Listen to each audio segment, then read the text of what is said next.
Hey, Pastor Steve Waldron, I hope you're having a great day or night in Jesus. Thank you so much for being with us. We're doing a journey through all the English Bible translations that I can find. I'm sure I'll miss some, but have been dozens starting way back into even pre-English. And we're up doing it alphabetical, getting the list from Wikipedia list of English Bible translations. We're at the King James Version. So I want to say thanks for being here with us. Join us daily, hit the bell notification, and subscribe. Now, the King James Version, I think, gets short shrift in today's society. I think most people don't understand the amazing level of scholarship the King James translators had. So we're just going to go over the King James Version just a little bit, its background. Obviously, it was basically illegal to have an English translation of the Bible, people being burned at the stake. This is what led William Tyndale, a little less than 100 years before the King James Version, to say, I'm going to translate the Bible into English. He was an amazing language steward, unbelievable, really learned. He knew 8 languages. They said whatever language he spoke, you thought it was his native tongue, basically. It was what was at his fingertips. Intense persecution, 1525 New Testament, gets burnt. All but 4 or 5 copies are burnt to this day.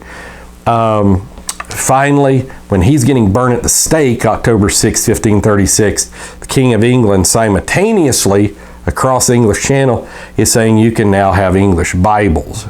And so you have the Great Bible and the Matthew's Bible and the Whitchurch Bible and the Taverner's Bible, and some of those are synonymous, the Cromwell's Bible, and then King Henry starts going back on that, but he dies. King Edward comes, the boy king, Protestant king, and he promotes Bible translations. 1553, Bloody Mary comes to the throne.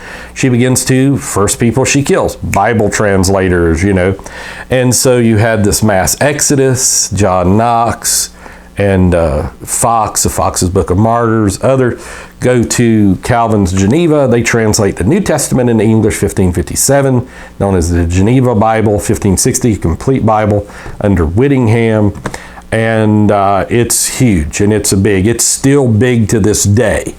And 1568, Queen Elizabeth has the Bishop's Bible done, a very good translation. Matthew Parker, others, tremendous translation. But it really can't match the Geneva Bible. And the Geneva Bible had a lot of commentary and notes, as a lot of old Hebrew Bibles had and stuff like that as well. And so King James comes to the throne, meets with Puritans. He disdains Puritans, can't really stand Puritans. And they have to come ask him questions with their hands behind their back, on their knees, walking towards him. Finally, they said, we want a new translation of the Bible because we think there's a lot of errors in the Book of Common Prayer in the Bible translation that they used in the Book of Common Prayer. King James says, aha, that's great, because basically, and I've read the entire notes of the Hampton Courts Conference. I've done a review of it here. They talked about all kind of stuff, wedding rings, baptism in Jesus' name, all kind of stuff there. But they say that, he says, that's a great idea. Let's do it, because in the notes it says you can overthrow kings, basically the old Calvinistic doctrine, disobedience to tyrants is obedience to God, And so he's like, yeah, let's get a new translation. Probably not done with the greatest of motives. 15 rules, phenomenal rules. We've gone over each of the rules here, got videos on those here. And so over the course of 7 years, and having the access of doing it full-time for 7 years, greatest scholars of biblical languages ever assembled, including Lancelot Andrews, John Boyce, so many others, Andrew Downes comes to mind, but incredible scholars, an incredible back and forth through the various committees. You get the King James Version of the Bible, which Miles Smith says and translators to the reader. First of all, he says the goal is a Bible translation not to be justly accepted against, because the Catholics were taking every English Bible translation, picking it apart through all their centuries of scholarship, all their seminaries, all of this. And so it basically was. They also said the reason we didn't just translate every Greek word with the same English word every time is because we didn't want those words to be lost forever. in the English language. So they kind of knew they'd hit a home run here, that this was something that was going to last for 100 years, hundreds of years, and maybe till Jesus comes again. They were, if you read between the lines there, besides their saying they were trying to make a perfect Bible, then they're saying, well, the reason we use different synonyms is because we didn't want those words to be lost to the English language forever, you know.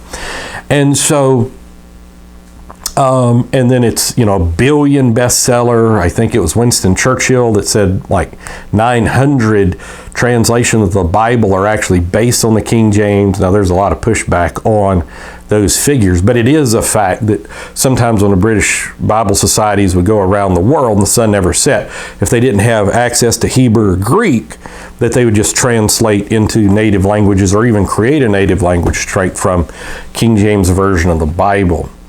And so, and it's actually that in the works of Shakespeare, the two anchors of the English language. A lot of people say, well, it's outdated, on and so forth. Look, they didn't use thee, thou, thine, even in King James Day. That was just singular, like in Hebrew and Greek, bringing it into English. A lot of people don't know that. So they're like, well, I don't like all the these and the thous. You should, because it distinguishes between ye, you, yours, which are the plurals. And so, unlike any other real English translation, except some based on the King James English translation, you don't get the singular plural distinctions in English like you do in the King James Version of the Bible. So that by itself makes it far more accurate in Hebrew and Greek than almost every English translation that is out there. And so it's not archaic in that, and it's also not archaic in that this is where English comes from, this in the works of Shakespeare. And so you keep bringing it back to those two focal points, because if they become untethered from that, you're going to have a new Bible translation in English constantly, and then regionalized through regional dialects, and maybe even ethnic dialects and different things such as that. So it's a very dangerous thing in that. And so this King James Version of the Bible, I was just reading the best-selling single Bible, I'm assuming in America, it's from the ECPA, the Evangelical Christian Publishers Association, and the best-selling Bible for 222, and I'm doing this video in 222, you're probably seeing it in 223, is the King James Giant Print with over 10 million sold just in 222. And I think that's just in America. And so, but I do know I see it at Family Dollar, Dollar General, Walmart, maybe your CVS's and Publix and all that. So it's around. Christian Art does a lot of that too. So it's still an amazing best-selling Bible. I love you. God bless. We'll talk with you later. Thanks for being here with us today. Hit the bell notification when you subscribe and check out our other videos. God bless you. Bye.